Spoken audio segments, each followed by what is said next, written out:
ಆರೋಗ್ಯ ಇಲಾಖೆ ಆಸ್ಪತ್ರೆ ಆಡಳಿತದಲ್ಲಿ ಮೇಜರ್ ಸರ್ಜರಿಗೆ ಮುಂದಾಗಿದೆ. ಆರೋಗ್ಯ ಇಲಾಖೆ ಈ ನಿರ್ಧಾರದಿಂದ ಬೆಂಗಳೂರಿನ ಡಾಕ್ಟರ್ಸ್ಗೆ ಢವಢವ ಶುರುವಾಗಿದೆ. ಈ ನಿರ್ಧಾರ ಬೇಡ ಅಂತ ವೈದ್ಯರು ಗೋಗರಿಯುತ್ತಿದ್ದಾರೆ.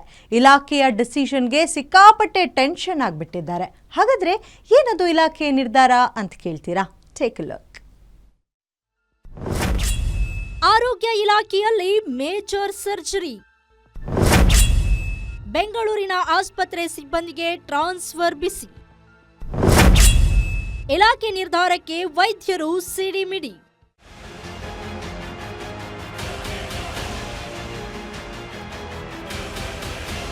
ಬೆಂಗಳೂರಿನ ಸರ್ಕಾರಿ ಆಸ್ಪತ್ರೆಗಳಲ್ಲಿ ಮೇಜರ್ ಸರ್ಜರಿ ಮಾಡೋಕೆ ಆರೋಗ್ಯ ಇಲಾಖೆ ರೆಡಿಯಾಗಿದೆ. ಇಲ್ಲಿಯವರೆಗೆ ಕಟ್ಟಡ, ಬೆಡ್ ಬದಲಾವಣೆ ಅಂತ ಓಡಾಡ್ತಿದ್ದ ಆರೋಗ್ಯ ಇಲಾಖೆ ಏಕಾಏಕಿ ಆಡಳಿತ ಮಂಡಳಿಯ ಬದಲಾವಣೆಗೆ ಮುಂದಾಗಿದೆ.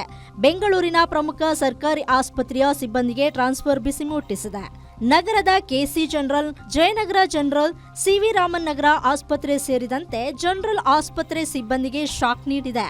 ಸಾವಿರಾರು ಸಿಬ್ಬಂದಿಗೆ ಟ್ರಾನ್ಸ್ಫರ್ ಕಡ್ಡಾಯಗೊಳಿಸಿ ಆರೋಗ್ಯ ಇಲಾಖೆ ಆದೇಶವನ್ನು ಹೊರಡಿಸಿದೆ. 15 ವರ್ಷದ ಬಳಿಕ ಇಷ್ಟು ದೊಡ್ಡ ಸಂಖ್ಯೆಯಲ್ಲಿ ಟ್ರಾನ್ಸ್ಫರ್ ಮಾಡಲು ಆದೇಶ ಹೊರಡಿಸಿದೆ. 10-12 ವರ್ಷ ಒಂದೇ ಆಸ್ಪತ್ರೆಯಲ್ಲಿ ಸೇವೆ ಸಲ್ಲಿಸಿದವರಿಗೆ ಟ್ರಾನ್ಸ್ಫರ್ ಮಾಡಲು ಆರೋಗ್ಯ ಇಲಾಖೆ ಮುಂದಾಗಿದೆ. ಬರೋಬ್ಬರಿ 6,000 ಸಿಬ್ಬಂದಿಗೆ ಟ್ರಾನ್ಸ್ಫರ್ ಬಿಸಿ ಮುಟ್ಟಿಸಿದ್ದು, ಇಲಾಖೆಯ ನಿರ್ಧಾರಕ್ಕೆ ಅಸಮಾಧಾನಗೊಂಡಿದ್ದಾರೆ.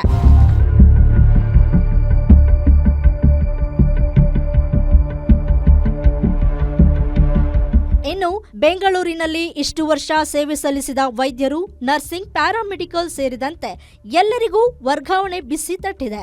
ಇನ್ನು ಬೆಂಗಳೂರಿನಲ್ಲಿ ಸೇವೆ ಸಲ್ಲಿಸಿದವರಿಗೆ ಗ್ರೇಟರ್ ಬೆಂಗಳೂರಿನ ವ್ಯಾಪ್ತಿಯ ಯಾವುದೇ ಬೇರೆ ಆಸ್ಪತ್ರೆಗೆ ಟ್ರಾನ್ಸ್ಫರ್ ಮಾಡಿಲ್ಲ. ಗ್ರೇಟರ್ ಬೆಂಗಳೂರು ಹೊರತುಪಡಿಸಿ ಬೇರೆ ಬೇರೆ ಜಿಲ್ಲೆಗಳಿಗೆ ಟ್ರಾನ್ಸ್ಫರ್ ಮಾಡಲು ಮುಂದಾಗಿದೆ. ಈಗಾಗಲೇ ಆರೋಗ್ಯ ಇಲಾಖೆ ಟ್ರಾನ್ಸ್ಫರ್ ಪ್ರಕ್ರಿಯೆಯಲ್ಲಿ ತೊಡಗಿದ್ದು, ಇಲಾಖೆಯ ಆದೇಶದಿಂದ ಸಿಬ್ಬಂದಿ ಕಂಗಾಲಾಗಿದ್ದಾರೆ. ಒಂದೇ ಕಡೆ ಕಾರ್ಯನಿರ್ವಹಿಸುತ್ತಿದ್ದವರಿಗೆ ಇದೀಗ ಬೇರೆಡೆ ಕೆಲಸ ಮಾಡಲು ಕಷ್ಟ. ಮಕ್ಕಳಿಗೆ ಬೇರೆಡೆ ಅಡ್ಮಿಷನ್ ಸಿಗೋದಿಲ್ಲ, ಮನೆ ಸಿಗೋದಿಲ್ಲ ಅಂತ ರೀಸನ್ ಕೊಟ್ಟರು ಕರಗದ ಇಲಾಖೆ ಎಲ್ಲರೂ ಕಡ್ಡಾಯವಾಗಿ ಬೇರೆಡೆ ಪೋಸ್ಟಿಂಗ್ ಹೋಗಲೇಬೇಕು ಅಂತ ಆರ್ಡರ್ ಮಾಡಿದೆ.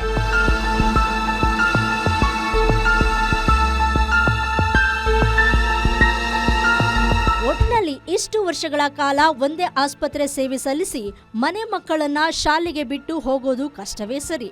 ಆದ್ರೆ ರೂಲ್ಸ್ ಈಸ್ ರೂಲ್ಸ್ ಅಷ್ಟೇ ಅನ್ನೋ ಹಾಗೆ ಆರೋಗ್ಯ ಇಲಾಖೆ ಮಾತ್ರ ಒಂದೇ ನಿರ್ಧಾರದ ಮೇಲೆ ಬಲವಾಗಿ ನಿಂತಿದೆ.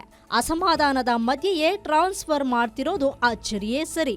Charan Moodbidri, metro bureau, guarantee news, Bengaluru.